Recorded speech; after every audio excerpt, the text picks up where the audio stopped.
What's going on, gamers? We got some interesting news here dropping for PlayStation players when it comes to Starfield, PS5, but PS5 Pro, PSSR 2 settings as well.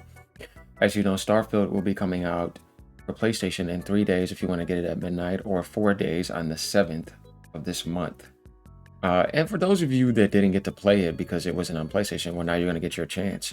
There's some interesting news here, and I had to go read a little bit off the record a bit too to find out if PSSR 2 was implemented, and it is. So we got Starfield PS5 features. It says PS5 Pro visual 4K 30, and you have a 4K 60 performance mode. This is something you cannot get on the Series X. And remember when this game launched on the Series X? I remember I played it on Game Pass.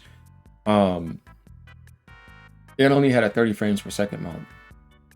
I never letting you know that's pretty much what was that at the moment, though I knew over time nothing was going to stay like that. But seeing the PS5 Pro have 4K 60 is very impressive, considering too that it's going to be implementing PSSR 2 with that.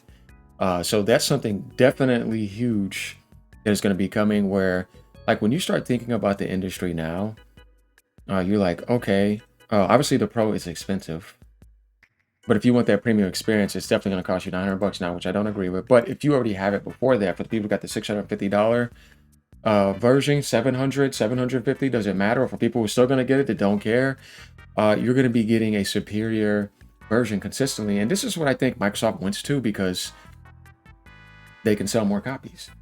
And they're trying to be a publisher on all platforms, and this is their method. So what makes them look good is saying, yeah, it's PSSR 2 ready. And I'm not sitting here trying to make it look the best on my platform. I'm trying to make it look the best equally everywhere. So the PS5 Pro is going to be the best place to play it in the console industry.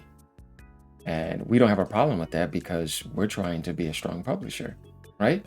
That shouldn't be something that somebody should be offended by. It's like, oh no, I mean, if that's a Microsoft game that they're publishing, it's looking that good on the PS5 Pro for them. You see what I mean? And PlayStation players get to play it. And obviously, most of the sales are going to come from base PlayStation 5 players, so you want that fully optimized more than anything.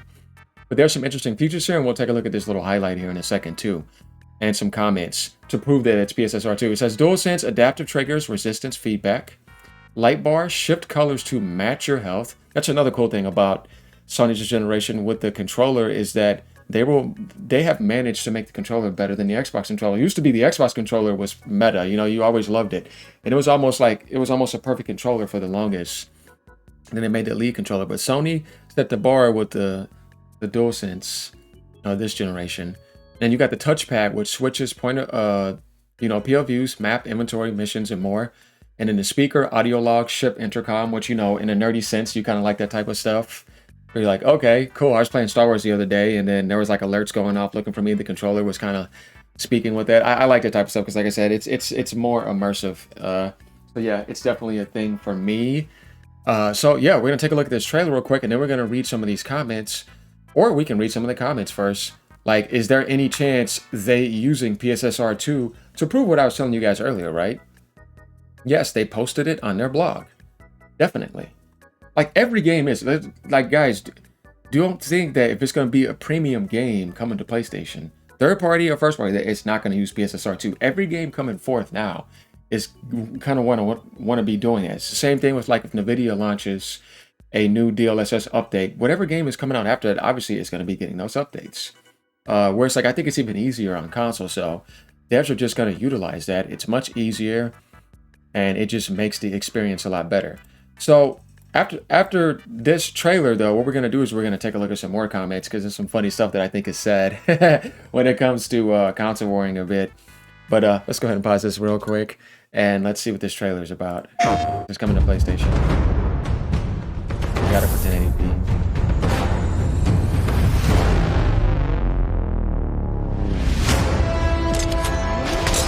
Adaptive triggers.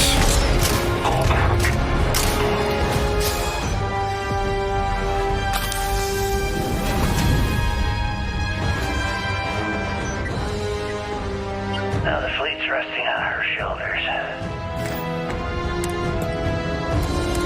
Touchpad controls, quick menu access, as you see. We will need to disable their shields.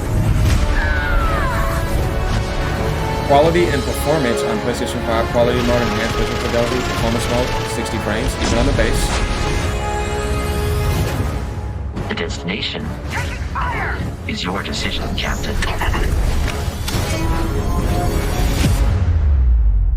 There it is, guys. It gives you the highlight of what's coming, April 7th. And here's the thing, too. Like, you guys are going to get a much better version of Starfield than what it was at launch, because there's a lot of updates that have been added in and DLC. So you're definitely going to be able to enjoy that for sure. So, yeah, I mean, that's the type of stuff I'm talking about, because when I look at this type of stuff, I'm like, okay, so hold on here. Let's go ahead and pause that. That's enough. I'm like, okay, you're coming to release an enhanced version, and you're making sure you do a good job no matter what platform it goes on. And that's what a good publisher should do. If you're a publisher and like EA or Rockstar, why would you want any other version to be better than the other, right? No, because you want to get the best optimization and best results to get the maximum potential of sales. And that's what Microsoft needs to do. This guy says, can achieve 4K 60? I'm out. Without even knowing if the PS5 Pro is 4K 60, but if you really expected the base PlayStation 5 to do that, then you're just being immature. Haptics, that's right in the trailer. Or maybe not. Okay, this guy says, Xbox code really evangelized getting stuck with a last-gen cheap plastic clickety-clack controller that still uses batteries in 2026, where you can just plug the thing at the top. It has zero next-gen features. F and bums, yeah, that's kind of immature. But yeah, there it goes, though. That's what I'm trying to tell you guys. You see these type of comments. He says, and then here comes the counter to this. Here goes another guy called Voided Reality. He says, I love how Pro Shields act like the base PS5 isn't owned by double, if not triple the amount of people, and only show configurations for that complete scam console. You're pathetic. What's with these immature comments with some of these people where it's like, you know, when you come with something, you got to come with something intelligent, right? This guy, he made a stupid post just like this guy made a stupid post, because it's like, dude, who cares? Mustafa says, I hope the performance is consistent, not stutters and FPS drops in the open world and near cities. Well, you know how Bethesda games are and huge stuff like that. You never know. But the fact that the Pro is going to get the 4K 60 PSSR 2 implementation is going to be very interesting. You know, Digital Foundry is going to deep dive into that, and there's going to be performances up. So we'll be trying to highlight that just to give you guys the insights of how that is. Then we got another person right here to clarify for you guys. It says no VRR, no PSSR. Here goes right here. On PlayStation 5 Pro, you can pick the look and feel that fits your playstyle. Pro Visual Mode delivers a 4K final rendering output targeting 30 frames per second for maximum visual fidelity, while the Pro Performance Mode targets 60 frames per second for a faster, more fluid experience. Both modes are powered by PSSR, PlayStation Spectrum Super Resolution Upscaling Technology. They put this on their blog, so it's like, no, that PSSR on both modes. Now, VRR, I'm not so sure. I'm pretty sure people probably do want that, right? I can't say I don't blame you if you have a VRR TV, because it definitely helps out. VRR is amazing, right? With PSSR 2 now, it's like, oh, yeah, man. Or even a base PlayStation 5, everybody wants that. So there you have it, guys. They're letting you know right there, 60 frames per second, 4K, rendering output, PSSR. They're not going to say PSSR 2 because that's not what Sony calls it. So there we go again. We're getting another highlight on PSSR 2. And just also a highlight on what Microsoft's doing to optimize as a third-party publisher on a stronger platform so that they can get the results that they want, and Bethesda can as well, because they're kind of still independent to a certain degree. So I want you guys to let me know what you think about this getting PSSR 2 at 4K 60. And once again, we're seeing this not just happen with one title, but with multiple titles now. Resident Evil Requiem was the biggest, like, whoa, that's amazing. Same thing with Crimson Desert, right? So now you know the capabilities of what it's going to be able to do. Like, comment, subscribe as usual, and let me know what you guys think. Keep gaming no matter what platform you're on.